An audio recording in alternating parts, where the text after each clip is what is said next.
Salam hər kəsə. Bugün sizlərə Ətop dərsini izah edəcəyim. Bu Ətop dərsim sizə əbub demişdim. İndi Ətobu deyəcəyim. Daha çox istəyirsə kanalıma abunə olub video bəyənməyi unutmayın. Başlayaq. Ətop ən kiçik ortaq bölünən. Məsələn, çəkə bilərik. Bizim məsələn 15 ilə 30. Bu da en kiçiğindir.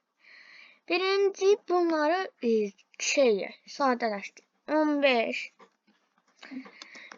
bölünənlərini yazaq. 15'in özü də dahildir. 30. Mesela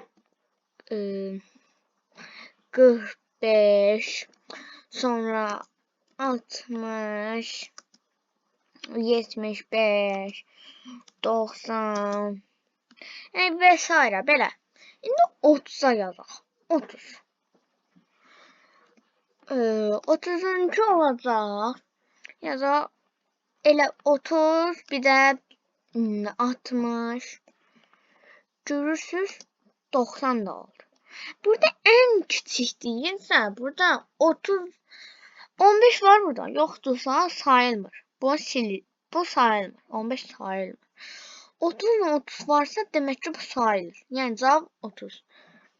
Belə dərslərin videosunu daha çoxunu istəyirsinizsə kanalıma abunə olub video bəyənməyi unutmayın. Sağ olun.